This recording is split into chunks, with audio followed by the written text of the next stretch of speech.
Aqui no Charim, comida indiana, número 1 do Rio Grande do Sul. Pô, comida indiana só dá certo em Londres e Porto Alegre. E deu com o Alexandre Charim. O meu convidado, eu sou fã dele, eu sou tiete desse cara aqui, Carlos Gerbasi. Carlos Gerbasi, quando eu estava começando na década de 70, indo para a década de 80 na televisão, ele lançou com os Replicantes, foi um roqueiro no início do rock gaúcho. O rock gaúcho foi muito forte nesses anos com os Replicantes, o Surfista Calhorda. E eu me inspirei nele, comprei uma Paraty, pedi para meu pai na época uma Paraty, track field, botei uma prancha e nunca surfava.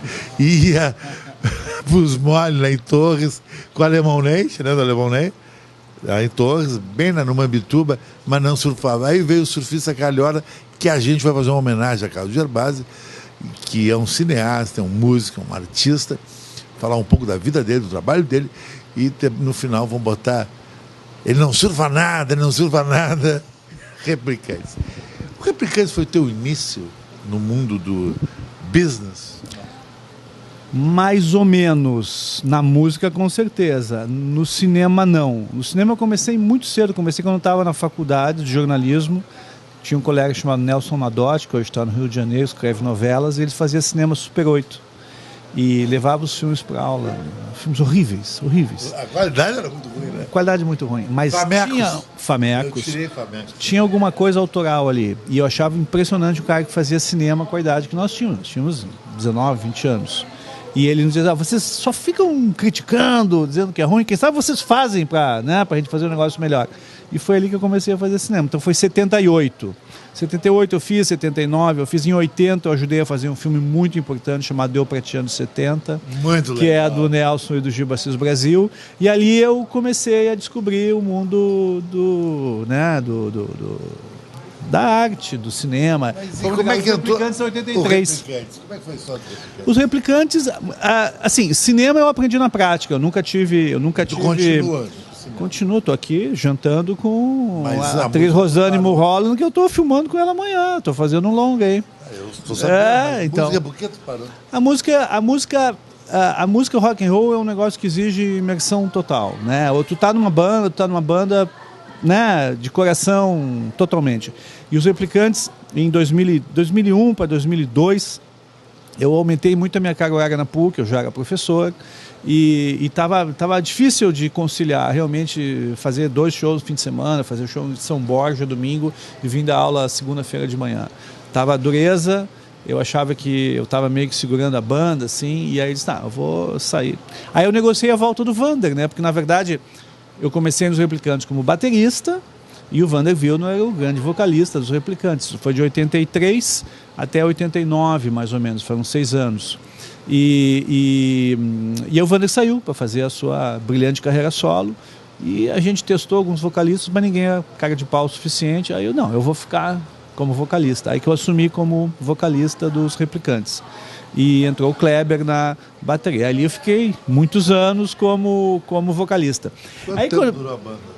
A banda ainda existe. A Júlia Bart, a atual vocalista. Eu saí em 2002. Mas na mídia ainda existe, porque ninguém fala mais de Replicantes.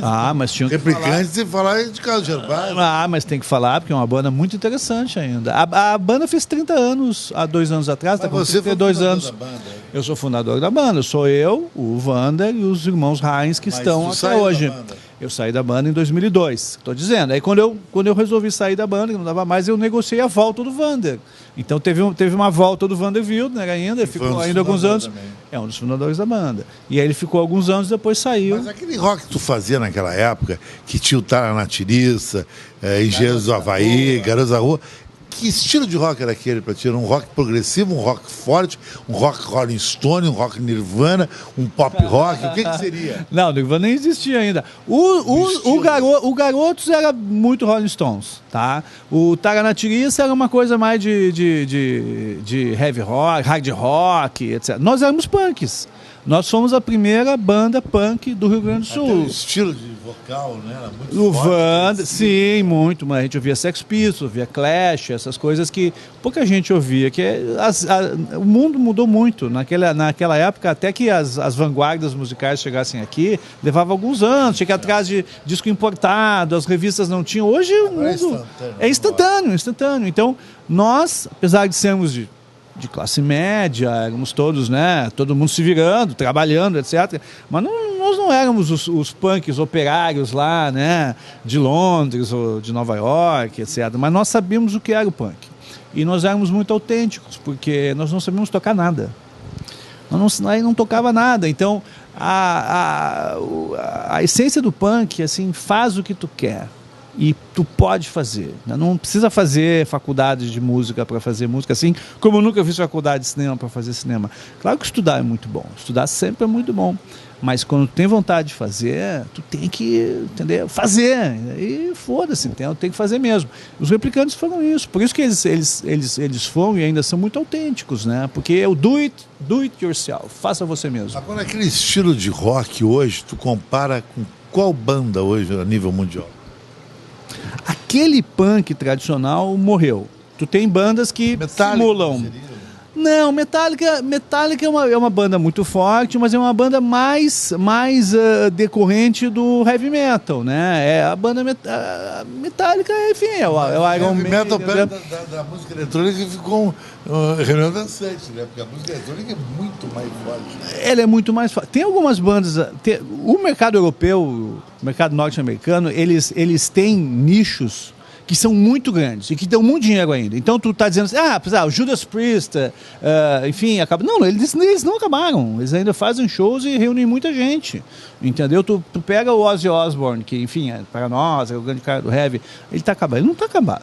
Ele está fazendo grandes shows ainda, né? Talvez não consiga vir para uma mídia globalizada. Exatamente. Então, aquele punk, digamos assim, o sentimento migrou para o grunge. Então, migrou para o Nirvana. E o Pearl Jam, eu fui no show do Pearl Jam aqui, eles tocam com a energia primordial, original do punk. Eles suam a camiseta, eles suam sangue no palco. Isso que é o mais importante, entendeu? O cara que vai para o palco e sua sangue. Isso aí. É o punk. É tão retrô falar hoje punk, né? Punk, não, punk. Punk que é punk. Come a mãe no punk. Come a mãe no tanque. Mas assim, ó, ainda o sentimento do punk, ele transbordou para outro tipo de música, né? Até na música eletrônica tem os caras radicais que ainda fazem um negócio bacana. No caso de Gerbasi, cineasta. Num país que o cinema é bom, é de alto nível, mas não é valorizado por causa da televisão, principalmente das novelas. Eu estou muito feliz. Eu não penso no mercado, eu não penso no que o Brasil tem a me oferecer. Eu penso no meu próximo filme. Então eu estou muito feliz que eu estou rodando um filme em Porto Alegre agora.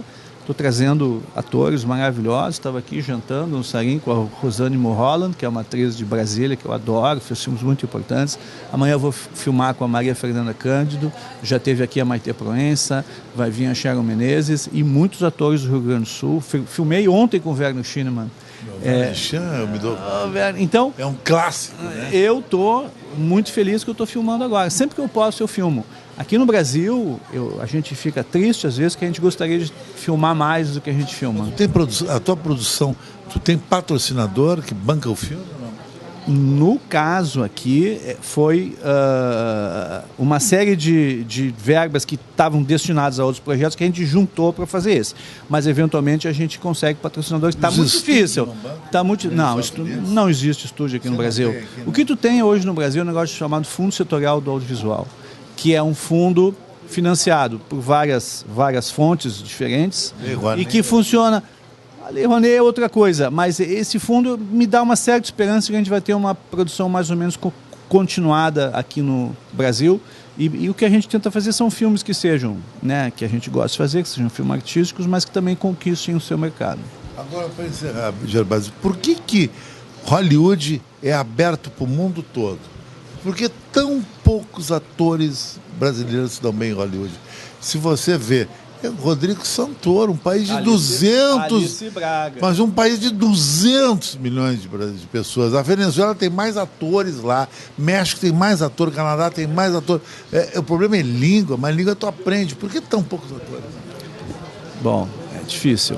Alguns atores brasileiros conseguem ir para lá. Tem alguns diretores brasileiros. O Padilha, por exemplo, que fez Tropa de Elite aqui, fez Robocop. Então é um caso, um cara que foi para lá. Valtinho Morassado e o Fernando Meirelles. Esses caras, eles conseguiram ter hoje uma inserção mundial.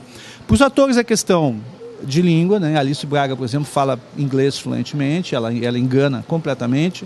Tem alguns atores e atrizes brasileiras que fazem séries de TV lá que a gente nem fica sabendo muito, porque a gente só fica sabendo que são brasileiros quando sai a notícia.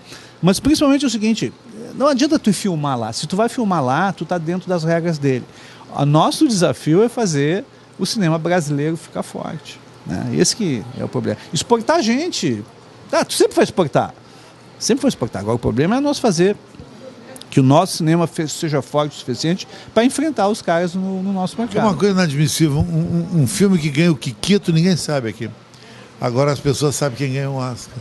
Ou quem foi indicado. A cultura é muito americanizada nisso. Não, todo o cinema é muito americano. Esse não é problema nosso. Os ingleses, se for para a Inglaterra entrevistar um inglês, os franceses eles têm, é diferente porque eles têm um respeito pelo cinema um pouco diferente. Mas se for para a Alemanha, se for para a Espanha, eles vão se queixar, eles vão dizer a mesma coisa que nós. Esses americanos vêm aqui, tomaram conta. É a mesma churumela. Mas a Índia não, né?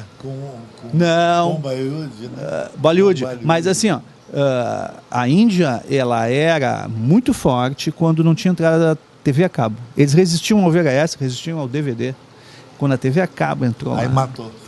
Tá, não matou, mas comeu bastante. Eles diminuíram o mercado. Realmente. Qual é o teu filme preferido? Meu filme preferido são vários. Assim. Eu gosto muito do filme do John Huston, chamado Cidade das Ilusões, sobre um velho boxeador que está tentando voltar a lutar.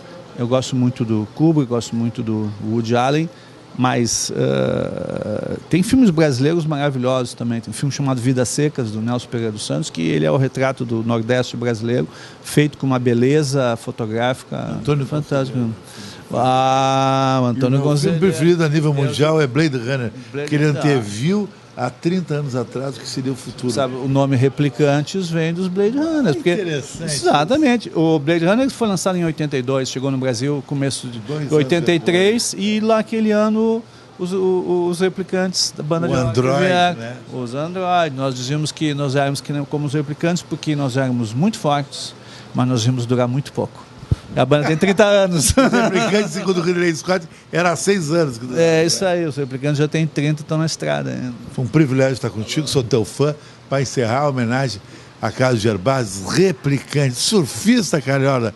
Essa é uma música que mexeu com gerações, né? É verdade. Com os falsos surfistas que nem os falsos surfistas, jornalista calhorda, surfista calhorda.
vai pra Nova York escutar advocacia.